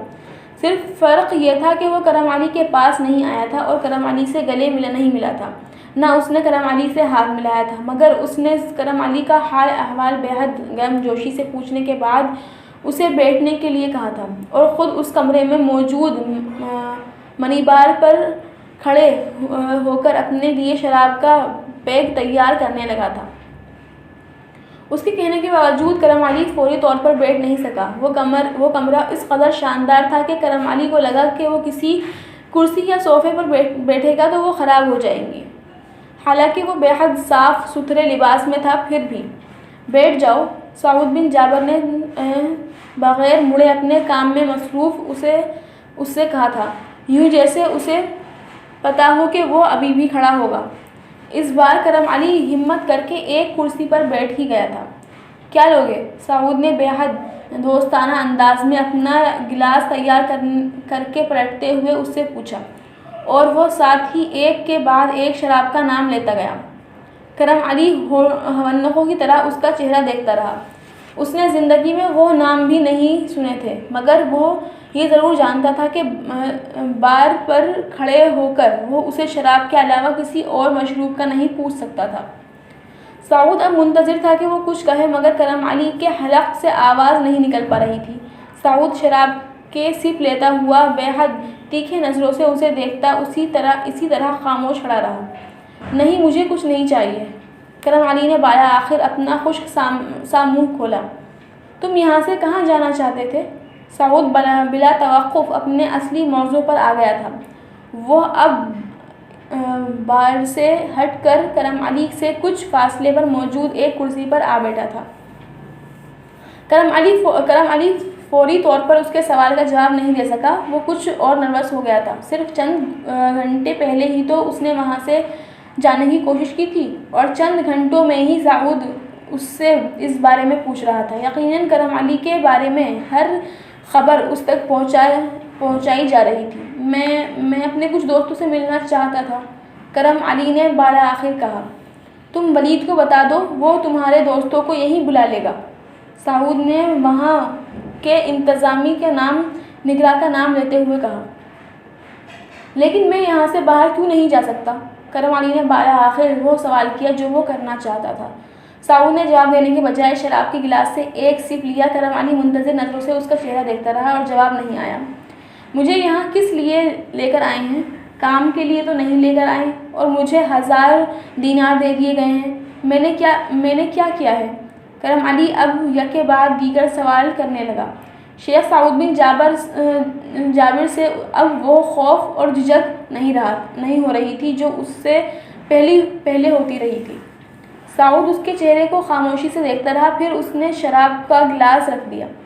5.5 ماہ سے شیخ سعود بن جابر کے استبل کے گھوڑے یکے بعد دیگر بغیر کسی وجہ سے مر رہے تھے۔ ہر ہفتے ایک گھوڑا شروع کے چند ہفتے سعود نے اسے ایک اتفاق سمجھا، مگر جب یہ سلسلہ چلتا رہا تو اس نے اسے سازش سمجھا۔ ہر مہینے گھوڑوں کا طبی معائنہ کیا جاتا تھا۔ وہ معائنہ ہر ہفتے ہونے لگا تھا، مگر اس میں کسی قسم کی کوئی بیماری نہیں تھی، اور مرنے والے گھوڑوں کے جسم میں بھی زہر خوانی کے کوئی اثرات نہیں تھے۔ اس کے باوجود اس نے بہت سا پرانا عملہ نکال دیا اور بہت سا نیا عملہ رکھا۔ گھوڑے مرتے رہے۔ سعود حفاظتی اقدامات اور بڑھاتا رہا اور معالجہ کے انتظامات بہترین سے بہترین کرتا گیا، یہاں تک کہ وہ خود اسی استبل کے ساتھ منسلک ہو گیا، مستقل طور پر رہنے لگا، اور اس کے دن رات کا بڑا حصہ ان گھوڑوں کے ساتھ گزرنے لگا۔ اس کے باوجود 7ویں دن ایک گھوڑا اچانک زمین پر گرتا، اس کے منہ سے جھاگ نکلنے لگتے، اور جب تک ڈاکٹر یا آتے عملہ کچھ کر پاتا ہے وہ گھوڑا ختم ہو چکا ہوتا۔ پچھلے 3 ماہ سے سعود بن جابر کے سامنے یہ گھوڑے مر رہے تھے، اور وہ بے بسی سے انہیں مرتا دیکھنے کے علاوہ اور کچھ نہیں کر سکتا تھا۔ یہ سلسلہ جاری تھا۔ اورلینڈو پولش عربین نسل کے گھوڑوں کے مرنے سے شروع ہوا تھا، اور اب وہ 10 مختلف نسلوں کے گھوڑے مر چکے تھے۔ آخری مرنے والے 2 گھوڑے پرچیرین اسٹیلین، اور ان گھوڑوں کی موت کے ساتھ ہی سعود بن جابر کا حوصلہ جواب دے گیا تھا۔ وہ اس کے بہترین گھوڑے اور بہت بہترین ترین گھوڑوں میں سے تھے۔ وہ تو ہم پرست نہیں تھا، مگر مجبور ہو گیا تھا کہ اسے کالا جادو سمجھتا۔ وہ اپنے قبیلے کے کسی طور پر ہدایت کی کسی دوسرے قبیلے کے ایک بدو سے ملا تھا، اور کرم علی کی وہاں آمد اسی ٹوٹکے کا نتیجہ تھی جو اس بدو نے بتایا تھا۔ عرب کے قبائل میں برسوں سے اگر کسی کے استبل کے گھوڑے اس طرح مرنے لگتے ہیں جس طرح سعود بن جابر کے استبل کے مر رہے تھے، تو وہ کسی عجمی نسل کے ایسے آدمی کو اپنے استبل میں لا رکھتا جس کے پیٹ اور کمر پر برس کے داغ ہوتے، اور اس کے علاوہ اس کے جسم پر کہیں اور برس نہ ہوتا۔ ایسا آدمی ڈھونڈنا اس کے لیے مشکل ہوتا تھا، کیونکہ برس عام طور پر کسی بھی آدمی کے کمر اور پیٹ پر پہلے ظاہر نہیں ہوتا تھا، اور اگر وہاں ظاہر ہوتا بھی تو ساتھ ہی ہاتھوں، پیروں اور چہروں پر بھی نمودار ہونا شروع ہو جاتا۔ کرم علی ان لوگوں میں شامل تھا جن کے پیٹ اور پشت پر برس ظاہر ہونے کے بعد رک گیا تھا۔ سعود بن جابر کے لوگوں نے کویت میں ایسے کسی آدمی کو فوری طور پر تلاش شروع کر دی تھی، اور یہ تلاش انہیں آصف بھٹا کے پاس لے آئی تھی۔ اس کی دکان سعود بن جابر کے ملکیتی علاقے کی ایک بازار میں تھی، اور سعود بن جابر کے کسی ہرکارے کے استفسار پر اس نے انہیں کرم علی کے بارے میں بتایا تھا۔ وہ نہ بتاتا اگر اسے بھاری انعام میں دلچسپی نہ ہوتی، جو سعود بن جابر کے لوگ ایسے کسی آدمی کے بارے میں اطلاع پہنچانے پر دینے کا اعلان کر رہے تھے۔ آصف کو یہ یقین نہیں تھا کہ کرم علی کی پشت پر یا جسم کے کسی اور حصے پر برس تھا یا نہیں، مگر اس نے کرم علی کے پیٹ پر برس کے داغ بہت عرصے پہلے دیکھے تھے، اور وہ اس کے ذہن میں تھے۔ کرم علی نے تب کوئی کریٹ اٹھا کر رکھتے ہوئے اپنے چہرے اور گردن کا پسینہ اپنے قمیص کا دامن اٹھا کر صاف کیا تھا، اور اسے احساس بھی نہیں ہوا تھا کہ آصف بھٹا کی نظر اس کے پیٹ کے اس حصے پر پڑ گئی تھی جہاں برس تھا، اور اب اس واقعے کو 2 سال بعد آصف بھٹا نے بڑے آرام سے اس کے بارے میں سعود بن جابر کے آدمیوں کو بتا دیا تھا، اور وہ خوش قسمت تھا کہ کرم علی کی پشت پر بھی برس نکل آیا تھا۔ اگر نہ نکلتا تو آصف اس رقم سے محروم رہ جاتا اس نے کرم کے بارے میں اطلاع دے کر حاصل کی تھی۔ کرم علی کو وہاں لانے کے بعد اس ہفتے کوئی گھوڑا نہیں مرا تھا۔ صدیوں پرانا استعمال ہونے والا ٹوٹکا اب بھی کارگر ثابت ہوا تھا۔ کرم علی ہی وہ آدمی تھا جو سعود کے گھوڑوں کو بچا سکتا تھا، اور اس بار وہ 1000 دینار سعود کے کسی گھوڑے کو کسی ممکنہ موت سے بچانے کے لیے کرم علی کی اجرت یا انعام تھا۔ کرم علی منہ کھولے شیخ سعود بن جابر کی باتیں سنتا رہا تھا اور اسے یقین نہیں آ رہا تھا. اسے سعود بن جابر کی باتیں ایک من گھڑت قصہ لگ رہا تھا، مگر یہ بات سعود کو کہنے کا مطلب ہوتا کہ وہ اسے جھوٹا کہتا، اور وہ کم سے کم اتنا احمق نہیں تھا. اس نے زندگی میں کبھی یہ نہیں سوچا تھا کہ برس کا وہ مرد جسے وہ ساری عمر چھپاتا رہا تھا اسے کسی شیخ کے پاس اس کے گھوڑوں کی زندگی بچانے کے لیے لے آئے گا. شیخ سعود بن جابر اب اپنے شراب کے گلاس کو دوبارہ بھر رہا تھا. میں تمہارا بہت احسان مند ہوں. تمہاری وجہ سے میرے گھوڑے مرنا بند ہو گئے ہیں. اس بار کوئی گھوڑا نہیں مرا، اور اس بدو نے کہا تھا کہ اگر اس ہفتہ گھوڑے ٹھیک رہے تو پھر تب تک انہیں کچھ نہیں ہوگا جب تک تم یہاں رہو گے، لیکن میں یہاں سے جانا چاہتا ہوں. کرم علی نے فوراً کہا. سعود اس کے جملے پر فوراً سے پیشتر پلٹا. کیوں؟ یہاں کیا پریشانی ہے تمہیں؟ سب کچھ تو مل رہا ہے تمہیں. جو نہیں مل رہا وہ بھی بتا دو، میں وہ بھی دے دوں گا تمہیں. سعود اس بار سنجیدہ تھا. تمہیں کسی دوست سے ملنا اور وہ یہاں آ جائے گا. پاکستان فون پر بات کرنا ہے، وہ بھی یہاں سے کر سکتے ہو. پاکستان پیسے بھجوانا چاہتے ہو، ولید کو بتا دو، وہ بھجوا دے گا. تمہارے خاندان کو کوئی مسئلہ ہو، ولید اسے بھی حل کر دے گا. کوئی شراب، کوئی عورت چاہیے، ولید تمہیں وہ بھی مہیا کر دے گا. تفریح کا کوئی اور سامان چاہیے، وہ بھی مل جائے گا. صرف تمہیں یہاں سے باہر نہیں جانا. ویسے تو کہیں تمہیں یہاں سے باہر جانے بھی نہیں دے گا. سعود نے بے حد صاف لفظوں میں اس سے کہا. کرم علی دم سادھے اس کی بات سنتا رہا اور پھر اس نے کہا، اور مجھے کب تک یہاں رہنا ہوگا؟ سعود بن جابر اس کے سوال پر کچھ دیر اس کے چہرے کو دیکھتا رہا. پھر اس نے شراب کا ایک گھونٹ لیتے ہوئے کہا، جب تک تم زندہ ہو، یا جب تک تمہارا برس جسم کے کسی دوسرے حصے پر آنا نہیں شروع ہو جاتا. ہر ہفتے گھوڑوں کو کچھ نہ ہونے کی صورت میں تمہیں 1000 دینار ملیں گے. تم اس رقم کو جیسے چاہو خرچ کرو. تمہارے باقی سارا اخراجات میرے ذمہ ہیں. سعود بن جابر نے کہا. کرم علی کی سمجھ میں نہیں آیا وہ اس کا احسان مند ہو یا اس سے نفرت کرے. اس کی آزادی چھین کر اسے پیسہ دے رہا تھا، اور وہ پیسہ پاکستان میں اس کے گھر والوں کی زندگیاں بدل دینے والا تھا. مگر وہ اس کی زندگی بھی بدل دینے والا تھا. کرم علی کا دل چاہا وہ کچھ دیر کے لیے چلائے، شور مچائے، ہنگامہ کرے. سعود بن جابر کو جتنی شدید اس کی ضرورت تھی وہ اسے کچھ نہیں کہہ سکتا تھا، مگر پھر اسے لگا کہ اس کا شور مچانا بیکار ہے. وہ اس ملک میں کیا کر سکتا تھا جو اس کا اپنا نہیں تھا؟ وہ اس وقت تک معاوف ذہن کے ساتھ سعود بن جابر کے سامنے بیٹھا رہا جب تک اس نے اسے اپنے پاس سے چلے جانے کے لیے نہیں کہا. اس رات بھی وہ سو نہیں سکا تھا، جاگتا رہا تھا. باری باری ان سب چہروں کو یاد کرتا رہا جنہیں اب وہ کبھی نہیں دیکھ سکتا تھا. ماں، باپ، بہن، بھائیوں کے چہرے اور عارفہ کا چہرہ. اس نے سوچنے کی کوشش کی تھی، کیا اس سے کوئی گناہ ہوا تھا؟ کیا اس نے کسی کا دل دکھایا تھا؟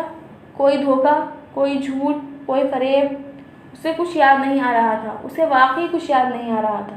کرم علی نے زندگی میں واقعی کبھی کسی کو تکلیف نہیں پہنچائی تھی. البتہ اسے ہر وہ تکلیف ضرور یاد تھی جو دوسرے اسے پہنچاتے رہے تھے. پھر وہ کون سا گناہ تھا جو کرم علی کو وہاں لے آیا تھا؟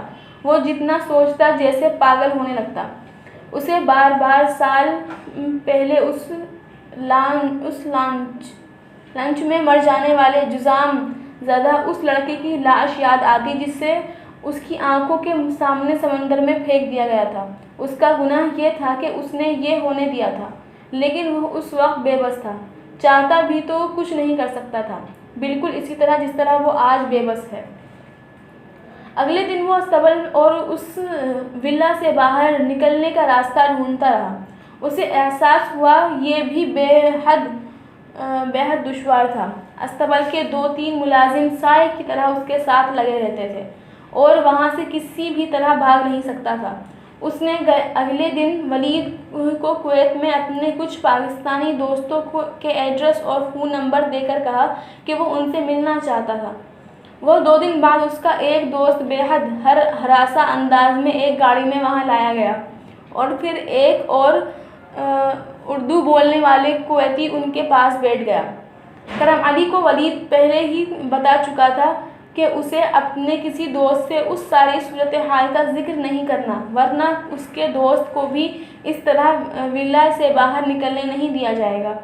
کرم علی پھر بھی کسی نہ کسی طرح اپنے دوست کو اپنی حالت اور مصیبت کے بارے میں بتانا چاہتا تھا۔ شاید وہ کچھ کر سکتا، شاید ایمبیسی کچھ کر سکتی، شاید حکومت پاکستان کچھ کر پاتی، لیکن اردو جاننے والے اس کویتی کی موجودگی میں وہ اپنے دوست سے کیا کہتا؟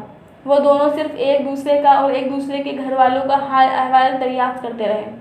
اس کے دوست کو اس کویتی کی اس کے پاس موجودگی کھٹک رہی تھی، مگر اس کویتی نے اپنا تعارف کرم علی کے دوست کے طور پر کروایا تھا، اور کرم علی نے نہ چاہتے ہوئے بھی اس کی بات پر سر ہلانے کی تائید کی تھی۔ میرے لیے بھی یہی استبل میں کہیں کام دیکھو، اس کے دوست نے اس سے کہا۔ کرم کا جی چاہا وہ اس سے کہے کہ وہ بہت خوش قسمت ہے جو اس استبل میں نہیں ہے۔ ہاں دیکھوں گا، کرم نے سر ہلا کر اس سے کہا۔ 1 گھنٹے کی ملاقات میں کرم علی کا ذہن مکمل طور پر کہیں بھٹکتا رہا تھا۔ اسے بار بار خیال آ رہا تھا کہ اس کا وہ دوست یا اس کے باقی دوستوں میں سے کوئی بھی اس کے لیے کچھ نہیں کر سکتے تھے۔ وہ سب چھوٹے لوگ تھے جن کے وجود سے ان کے خاندانوں کے چولہے جلتے تھے۔ ان میں سے زیادہ تر کویت میں غیر قانونی طور پر رہ رہے تھے، اور جو قانونی طور پر آئے تھے وہ کفیل کے ہاتھوں خوار ہو رہے تھے۔ ان میں سے کوئی اس کے لیے کیا کرتا؟ کون پولیس اسٹیشن جا کر دھکے کھاتا؟ جابر کے خلاف حبس بیجا کی رپورٹ درج کروا سکتا تھا، اور رپورٹ درج ہو بھی جاتی تو کویت رپورٹ ہو جاتا، اس کا کفیل اسے زبردستی واپس بھجوا دیتا، اور سعود بن جابر کے ولا سے پھر بھی کرم علی برآمد ہوتا، لیکن ایک خاندان کے لوگوں کی زندگیاں اور رزق ضرور کرم علی کی وجہ سے جاتا۔ وہ کسی دوست سے پہلے وہ آخری ملاقات تھی جو اس نے وہاں کی تھی۔ اس نے دوبارہ کسی سے رابطہ کرنے کی کوشش نہیں کی، اور کسی میں اتنا حوصلہ نہیں تھا کہ کوئی سعود بن جابر کے ولا میں کرم علی سے ملتا، یا ہو سکتا ہے کہ کوئی ملنے آیا بھی ہو مگر اس کو پتہ نہ چلا۔ استبل میں دوسرے ہفتے بھی کوئی گھوڑا نہیں مرا۔ کرم علی کو 1000 دینار اور دے دیے گئے، اور پھر پاس اب 2000 دینار تھے اس کے پاس، اور ان 2000 دینار کے لیے اسے کسی قسم کی محنت نہیں کرنا پڑی تھی۔ اس پچھلے 4 سالوں میں کبھی کویت میں 2 ہفتوں میں 2000 دینار نہیں کمائے تھے۔ وہ کئی گھنٹے اس دینار کو ہاتھ میں پکڑے بیٹھا رہا۔ وہ ایک عمر قید کاٹنے والے کو ملنے والا معاوضہ تھا۔ اگلے دن وہ 2000 دینار اس نے اپنے گھر والوں کو پاکستان بھجوا دیے تھے۔ اس نے پچھلے دنوں میں دوبارہ ان سے فون پر بات کی تھی۔ اس فون کے دوران بھی وہ کویتی اس کے پاس بیٹھا رہا۔ اس نے دو ہی بار فون پر عارفہ سے بات کی تھی۔ اس وقت پہلی بار اس کا دل چاہا وہ اس سے کہے کہ وہ اس کا انتظار نہ کرے، اسے اب واپس نہیں آنا تھا، مگر وہ اس سے کہہ نہیں سکتا تھا۔ وہ اتنی محنت اور جوشی خود کے ساتھ اس کا حال احوال پوچھتی رہی تھی کہ وہ اس سے سچ نہیں بول سکا۔ تیسرے ہفتے بھی استبل کا کوئی گھوڑا نہیں مرا تھا۔ شیخ سعود بن جابر نے اس ہفتے اپنے ایک جشن کا اہتمام کیا تھا۔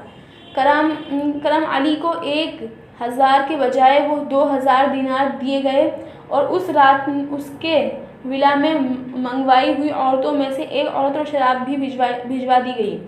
سعود بن جابر استبل میں اس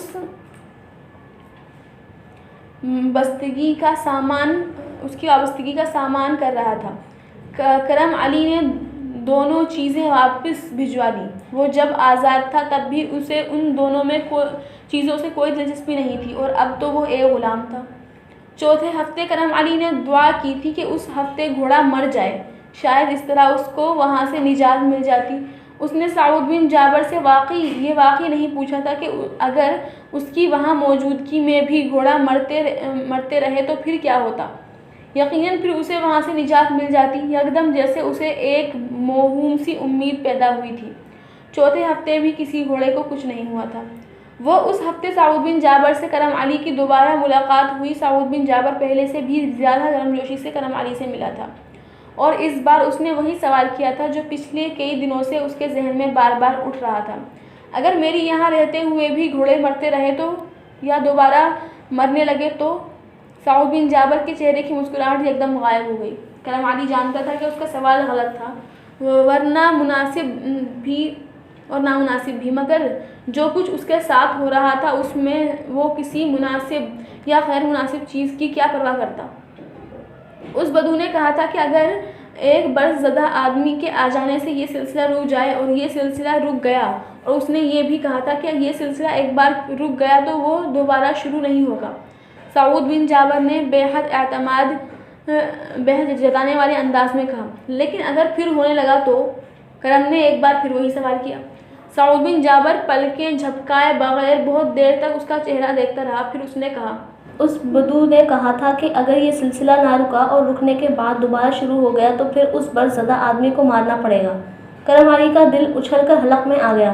اسے لگا سعود بن جابر نے اس کے ساتھ مذاق کیا ہے، مگر اس سعود بن جابر کے چہرے پر مذاق کی کوئی رمق نظر نہ آئی، وہ بے حد سنجیدہ تھا۔ اس لیے تم دعا کرو کہ یہ سلسلہ دوبارہ شروع نہ ہو، سعود بن جابر نے شراب کا اگلا گھونٹ لیتے ہوئے کہا۔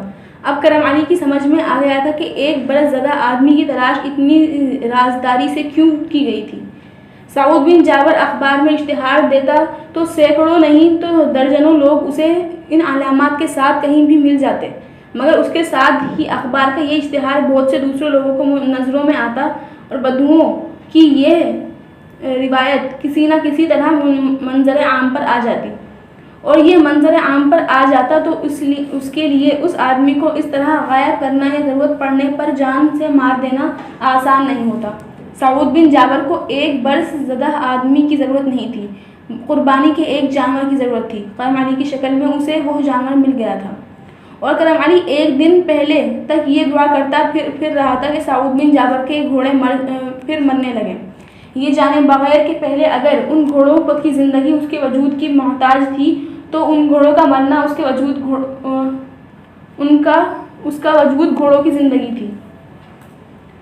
4 ہفتوں میں ایک بار اسے کسی گھوڑے کی زندگی اور موت میں دلچسپی پیدا نہیں ہوئی تھی۔ اس کے لیے ہفتے کا 7واں دن کوئی معنی نہیں رکھتا تھا، اور اب وہ ہفتے میں ایک بار ضرور مرتا تھا۔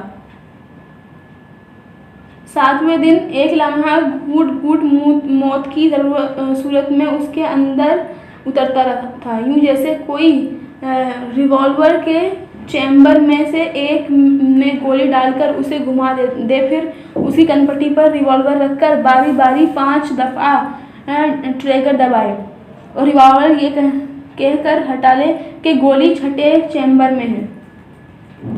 اور کرم علی نے اس اذیت کو ایک دن، ایک ہفتہ، ایک مہینہ یا ایک سال نہیں جھیلا تھا، اسے اگلے 3 سال اسی استبل میں جیتے مرتے باہر کی دنیا سے مکمل طور پر کٹ کر گزارے تھے۔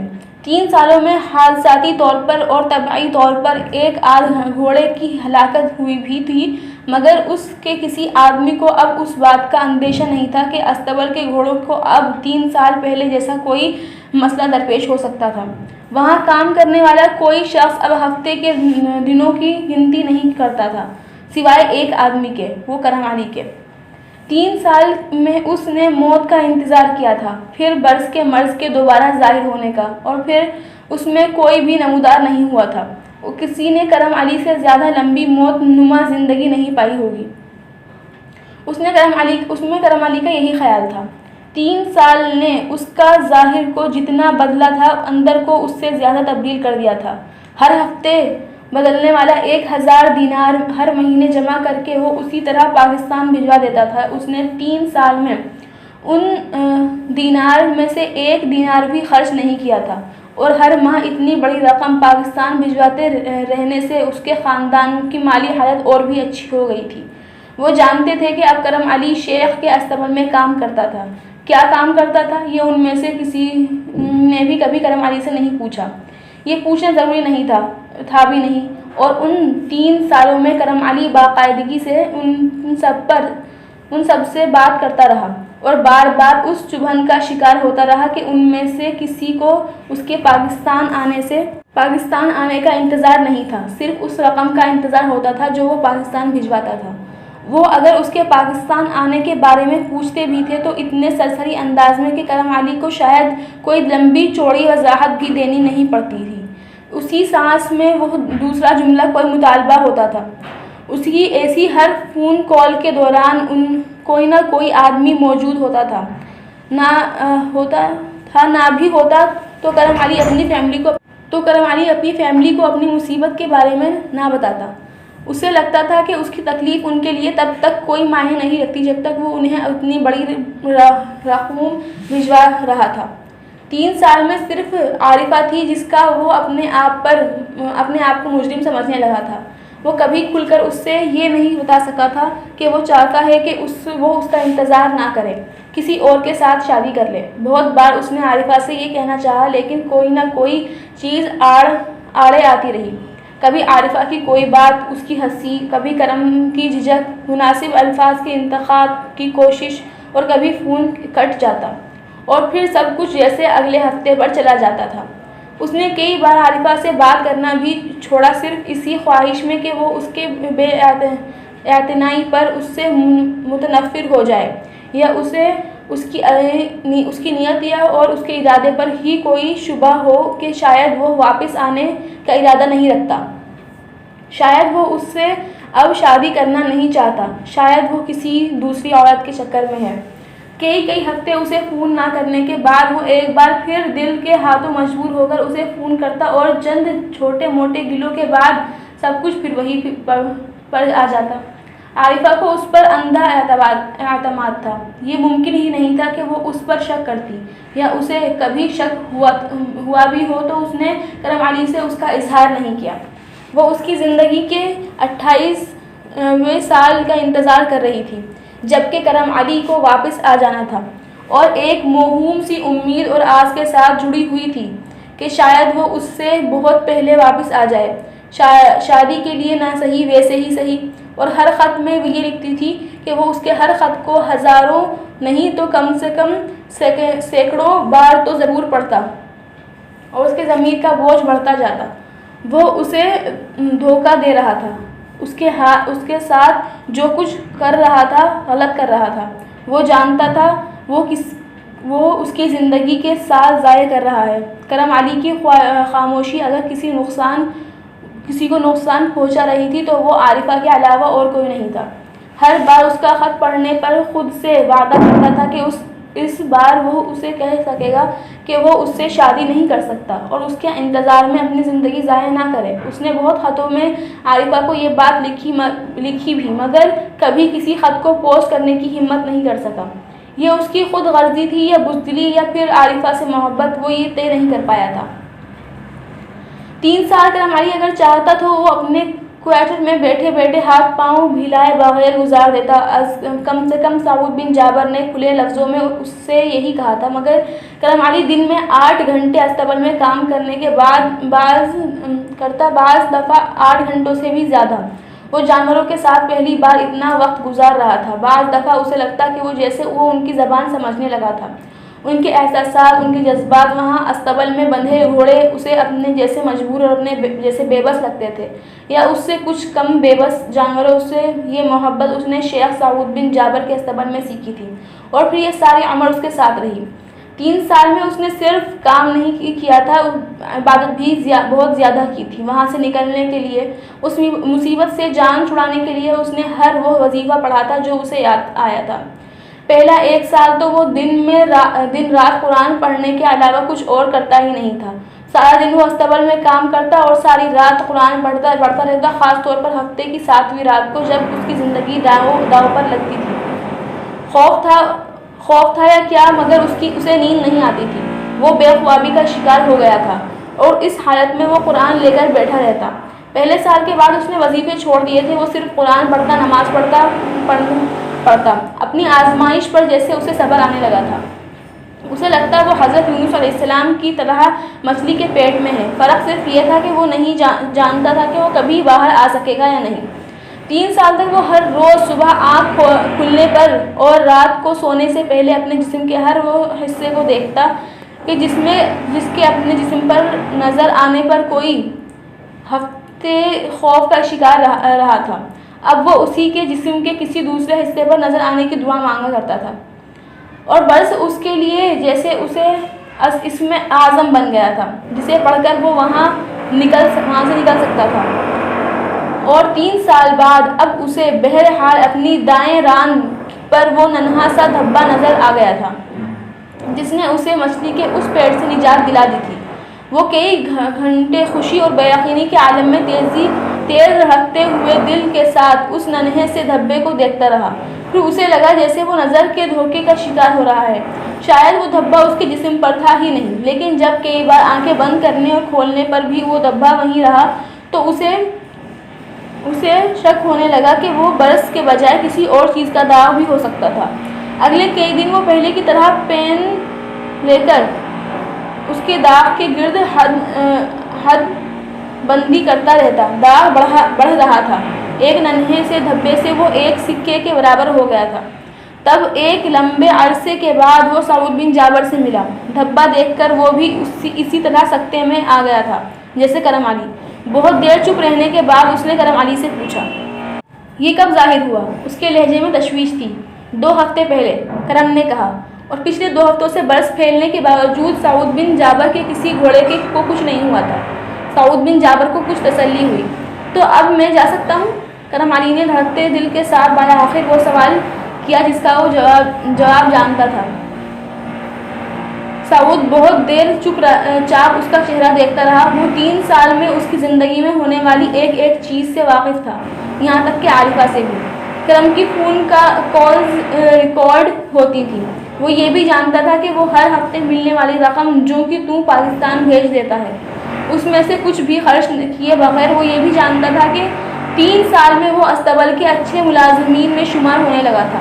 اس نے کئی بار اس کو کام کرتے دیکھا تھا۔ اسے حیرت ہوتی تھی۔ موت کے خوف اور قید نے کام میں اس کی دلچسپی اور جانشانی کو متاثر یا کم نہیں کیا تھا۔ وہ یہ جانتا تھا کہ وہ بے حد عبادت گزار تھا۔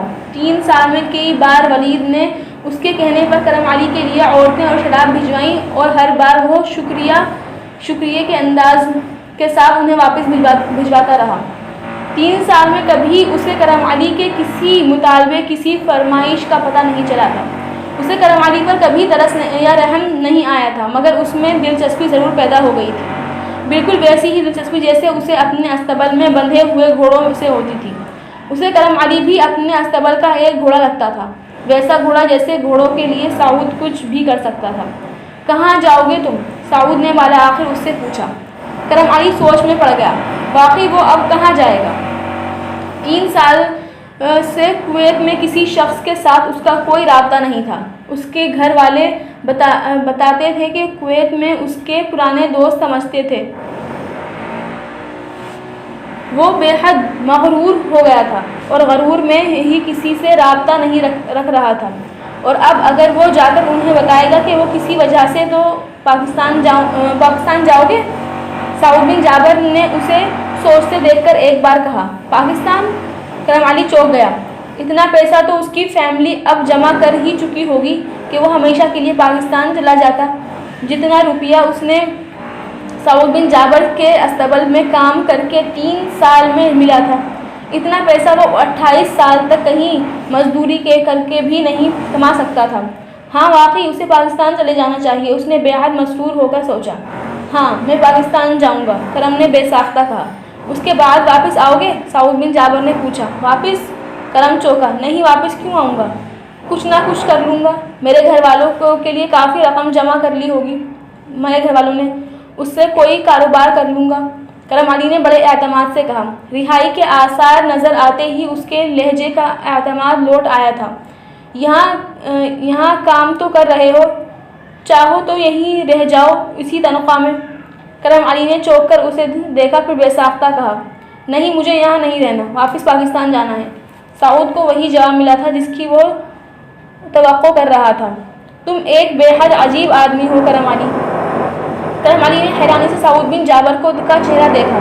اس کا دل چاہا تھا کہ وہ اس سے کہے کہ وہ اس سے بھی زیادہ عجیب انسان تھا جو اپنے گھوڑوں کے لیے ایک جیتے جاگتے انسان کو قیدی بنائے ہوئے تھا، اسے ضرورت پڑنے پر مارنے کو بھی تیار تھا۔ اگر میں تمہاری کوئی مدد کر سکتا ہوں تو مجھے بتاؤ، سعود بن جابر نے بے حد فراخ دلی سے کہا۔ نہیں، کسی چیز کی ضرورت نہیں، کرم علی نے اسی انداز میں کہا۔ جاؤ، جا کر سوچو، پھر مجھے بتانا، سعود بن جابر نے اس کی بات کاٹتے ہوئے کہا۔ کرم علی کچھ کہے بغیر وہاں سے چلا گیا۔ وہ شام کے اس کی زندگی کی سب سے اچھی شام تھی۔ وہ اگلے دن اس استبل سے ہمیشہ کے لیے چلے جانا تھا۔ سعود کے پاس آ کر اس نے سب سے پہلے عارفہ کو فون کیا اور اسے بے حد پرجوش لہجے میں کہا کہ وہ چند دنوں تک پاکستان واپس آ رہا ہے۔ اس وقت یہ بھی بھول گیا تھا کہ اس کے پاس ٹکٹ کے لیے پیسے تک نہیں تھے۔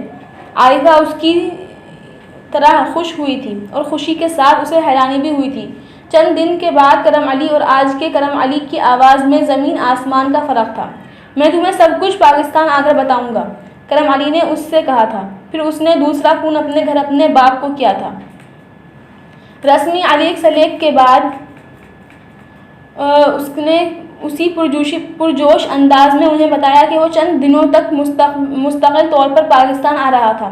دوسری طرف یکدم خاموشی چھا گئی تھی۔ پھر کچھ دیر کے بعد جہاں داد نے بے حد تشویش بھرے انداز میں اس سے کہا، لیکن کیوں بیٹا؟ اتنی اچھی نوکری چھوڑ کر تم یہاں کیوں آ رہے ہو؟ کی ساری خوشی جھاگ کی طرح بیٹھ گئی تھی۔ اس کے پاس واقعی اس سوال کا کوئی جواب نہیں تھا۔ وہ ہکلایا کیا کہتا؟ وہ 4000 دینار مہینے والی نوکری چھوڑ کر پاکستان کیا کرنے آ رہا تھا؟ میں پاکستان میں کوئی کاروبار شروع کرنا چاہتا ہوں ابو، اس نے بالآخر جہاں داد سے کہا۔ وہ تو ٹھیک ہے بیٹا، مگر کاروبار کے لیے کتنی رقم ہے تمہارے پاس؟ کرم علی کچھ بول نہیں سکا۔ میں پچھلے 3 سال میں جو رقم بھجواتا رہا ہوں اس سے کچھ رقم بچائی تو ہوگی آپ نے، اس نے بالآخر کہا۔ کہاں بیٹا، اتنی مہنگائی ہو گئی ہے، پاکستان میں کہ کچھ بھی بچتا کب ہے؟ تمہیں پتا تو ہے تھا کہ ایک گاڑی لی ہے، پچھلے سال 2 دفعہ آصف کا ایکسیڈنٹ ہوا، اس گاڑی پر کتنی رقم لگ گئی۔ اب بلکہ مجھے کہہ رہا تھا کہ بھائی جان سے کہیں نئی گاڑی کے لیے پیسے بھیجیں، کوئی نیا ماڈل بتا رہا تھا، محلے میں کسی نے لیا ہے، اوپر کے 2 کمروں میں AC لگوائے ہیں، بہت گرمی ہوتی ہے، اور ہاں تمہاری ماں نے نبیلہ کا کچھ زیور بنوایا ہے 1-2 کمیٹیاں ڈال کر، اب اس ماہ ابھی گھر میں پینٹ کروایا ہے۔ تمہاری بہن بھائی کہہ رہے تھے کہ پردے وغیرہ بھی بدلوانے ہیں۔ کچھ رقم میں نے کرمداد بھائی سے ادھار لی ہے کہ جیسے ہی تم بھیجو گے میں انہیں لوٹا دوں گا۔ ابھی 2 ماہ تک نبیلہ کی منگنی کا فنکشن ہے، اس کے لیے بھی رقم چاہیے۔ کرم علی ایک لفظ کہے بغیر چپ چاپ فون پر یہ ساری تفصیل سنتا رہا۔ کس کا فون ہے؟ اسے فون پر اپنی ماں کی آواز دور سے آتی سنائی دی۔ کرم علی کہہ رہا ہے نوکری چھوڑ کر مستقل طور پر پاکستان آ رہا ہے۔ جہاں داد نے مڑ کر اسے بتایا تھا۔ ہیں بھلا وہ کس لیے؟ اس نے ماں کو بے ساختہ تشویش بھرے لہجے میں کہتے سنا۔ پتہ نہیں، تم سمجھاؤ اسے یہ حماقت نہ کرے۔ جہاں داد نے ریسیور بیوی کو تھماتے ہوئے ہدایت کی، کرم فون پر یہ سب کچھ سن رہا تھا۔ چند لمحے پہلے کی خوشی اور مسرت کا احساس یکدم غائب ہو گیا تھا۔ ہیلو کرم بیٹا، یہ تمہارے ابو کیا کہہ رہے ہیں؟ زینت نے فون کا ریسیور تھامتے ہوئی بے حد حواس باختہ انداز میں کرم علی سے پوچھا۔ کچھ نہیں امی، میں نے ویسے ہی ایک بات کی تھی، ایسے ہی پاکستان آپ لوگوں سے ملنے کے لیے آنا چاہتا تھا تو 100 دفعہ پاکستان آؤ بیٹا، میں تو خود بڑی اداس ہو رہی ہوں تمہارے بغیر، لیکن بیٹا اس طرح لگائی نوکری پر لاف مارنا اچھی بات نہیں۔ رشتہ داروں میں کسی کے بیٹے کی ایسی اچھی نوکری نہیں ہے جو کویت کچھ سال اور لگا لو بیٹا، پھر آ تو جانا ہی ہے۔ ابھی تو تمہارے علاوہ گھر میں کوئی کمانے والا تک نہیں ہے، آ جاؤ گے تو پھر گھر کیسے چلے گا؟ آپ کو بچت کرنی چاہیے تھی امی، میں جتنی رقم بھیج رہا تھا آپ کو وہ سب خرچ نہیں کرنی چاہیے تھی۔ نہ چاہتے ہوئے بھی اس نے اپنی ماں سے گلہ کیا۔ اس نے 3 سال میں تقریباً 1.5 لاکھ روپے پاکستان بھیجا تھا اور اس کے گھر والے وہ سارا خرچ کر چکے تھے۔ وہ واقعی بے وقوف تھا جو اپنے پاس کچھ بچا کر رکھنے کے بجائے ساری کی ساری رقم پاکستان بھجواتا رہا اور کویت میں 7 سال گزارنے کے باوجود آج بھی وہیں کھڑا تھا جہاں کل تھا۔ بیٹا بچت ہوتی کہاں ہے؟ سو تو خرچے ہوتے ہیں۔ تم الگ سے کوئی رقم بھیجتے تو میں بینک میں جمع کرواتی رہتی، مگر تم نے کبھی گھر کے خرچے کے علاوہ تو کبھی کوئی فالتو رقم نہیں بھیجی۔ آصف کہہ رہا تھا بھائی جان شاید اب عارفہ کے لیے رقم اکٹھی کر رہے ہیں، کیونکہ عارفہ کے ماں باپ خاندان میں کہتے ہیں کہ 2 سال میں کرم علی شادی کے لیے پاکستان آئے گا۔ تم نے عارفہ سے کہا ہوگا۔ میں نے بھی آصف سے کہا ہے کہ کوئی بات نہیں، اچھا ہے وہ اگر شادی کے لیے رقم اکٹھی کر رہا ہے، شادی پر روپے پیسے کی ضرورت تو پڑتی ہی ہے۔ آصف نے حالانکہ کتنی بار مجھ سے کہا ہے کہ بھائی جان سے کہیں کہ وہ کاروبار کے لیے رقم بھیجیں، جب بھائی جان کی شادی ہوگی تو میں وہ رقم واپس کر دوں گا، بلکہ اس سے کچھ زیادہ ہی دے دوں گا ان کو۔ اس کی ماں کہہ رہی تھی۔ کرم علی نے کچھ بھی کہے بغیر فون کا ریسیور رکھ دیا۔ اس کے پاس اس وقت 27 دینار تھے اور یہ وہ رقم تھی جو 3 سال پہلے سعود بن جابر کے پاس آنے سے پہلے مہینے کا خرچ پاکستان بھیجنے کے بعد بچی تھی۔ 3 سال میں اس رقم میں کوئی کمی یا اضافہ نہیں ہوا تھا اور اس کے گھر والوں کو شبہ تھا کہ وہ اپنی شادی کے لیے رقم اکٹھی کر رہا ہے، کیونکہ انہیں یقین تھا کہ وہ ہر ہفتے اپنی پوری تنخواہ انہیں نہیں بھجواتا ہوگا، اپنے پاس اس کا کچھ نہ کچھ حصہ تو رکھتا ہی ہوگا۔ کرم علی اب آزاد تھا۔ کتنا آزاد! وہ باہر استبل کے گھوڑوں میں آ کر پھرنے لگا۔ اس شام اس کا واقعی جی چاہتا کہ وہ اس کے جسم پر برس پھیلنے کے بجائے استبل کا کوئی گھوڑا مر جاتا تاکہ اس کے بدلے اس کی جان چلی جاتی۔ وہ اگلی صبح استبل نہیں گیا تھا۔ اس نے سعود بن جابر کو بتایا تھا کہ وہ اس کے پاس کوئی کام کرنا چاہتا ہے۔ سعود بن جابر نے اس سے کوئی سوال جواب کیے بغیر بخوشی اسے اپنے پاس رکھ لیا تھا، لیکن اس بار اس نے کرم علی کو استبل میں رکھنے کے بجائے اپنے رہائشی محل میں رکھا تھا، اپنی ذات خدمتگار کے طور پر، اور وہاں رکھنے کے چند ماہ بعد وہ اسے اپنی ذاتی طیارے میں اپنے ساتھ لاس ویگاس کے اس کسینو میں لایا تھا جو سعود بن جابر کی ملکیت تھا، اور وہ مہینے میں ایک بار جوا کھیلنے کے لیے اپنے کسینو ضرور جاتا تھا۔ یہ ایک اتفاق تھا کہ سعود بن جابر کی بدقسمتی، لیکن آج تک سعود اپنے کسینو میں جوا کھیلتے ہوئے کبھی نہیں جیتا تھا۔ لاس ویگاس کے کسی بھی دوسرے کسینو میں ایسا کبھی نہیں ہوا تھا۔ اس کی ہار کا سلسلہ جتنا لمبا ہوتا گیا، اس کے کسینو کی ملازمین کا یہ اصرار بھی کہ وہ اسے دھوکہ بازی سے جتانے کی کوشش کریں۔ سعود بن جابر کوئی بہت زیادہ ایماندار آدمی نہیں رہا تھا، مگر اس کی ضد تھی کہ وہ اپنے کسینو میں اگر جیتے گا تو کسی دھوکے بازی کے بغیر، ورنہ تب تک ہارنا پسند کرے گا جب تک قسمت اس کا ساتھ نہیں دیتی۔ وہ کرم علی کو اپنے ساتھ خوش قسمت سمجھ کر اس کی قسمت آزمانے کے لیے نہیں لایا تھا، لیکن یہ عجیب اتفاق تھا کہ جس رات وہ کرم علی کے ساتھ اس کسینو میں آیا، اس رات سعود بن جابر نے 20 سال کے بعد اپنے کسینو میں رقم جیتی تھی۔ صرف یہ نہیں، وہ اس رات ایک بازی بھی نہیں ہارا تھا۔ رقم سعود بن جابر کے لیے کوئی معنی نہیں رکھتی تھی، جیت معنی رکھتی تھی۔ وہ تقریباً خوشی سے پاگل ہو گیا تھا۔ کرم علی کو ایک لمحے کے لیے بھی خیال نہیں آیا تھا کہ وہ سعود بن جابر کے لیے خوش قسمت ثابت ہوا تھا، لیکن سعود بن جابر کو سب سے پہلے یہی خیال آیا تھا۔ کرم علی نے اس کے ہار کے سلسلے کو توڑ دیا تھا۔ کرم علی یکدم اس کے نزدیک بہت اہمیت اختیار کر گیا تھا۔ اس کے بعد وہ جب بھی لاس ویگاس آتا، کرم علی کو ساتھ لے کر آتا، اور ایسے ہی ایک سفر پر کرم علی نے اس سے مستقل طور پر لاس ویگاس میں ہی رہنے کی خواہش کی تھی۔ سعود بن جابر نے کسی تعامل کے بغیر اس کی بات مانی تھی۔ کسینو میں جو کام کرنا چاہو میں تمہیں دلوا دیتا ہوں، سعود نے بڑی فیاضی کے ساتھ کہا۔ کرم علی کا دل بے ساختہ چاہا کہ اس سے کہے کہ وہ وہاں کوئی کام نہیں کرنا چاہتا، اسے اس جگہ سے بھی نفرت تھی، لیکن اسے خدشہ پیدا ہوا تھا کہ سعود اس کی بات پر بگڑ سکتا تھا، یا اگر دوبارہ اسے کویت لے گیا تو۔ کسینو میں کام کرم علی کہتے کہتے اٹکا۔ ہاں کوئی بھی کام جو تم کرنا چاہو، سعود بن جابر نے ایک بار پھر اسی انداز میں کہا۔ کرم علی بہت دیر چپ رہا، پھر اس نے کہا، میں کسینوں کا فرش صاف کرنا چاہتا ہوں۔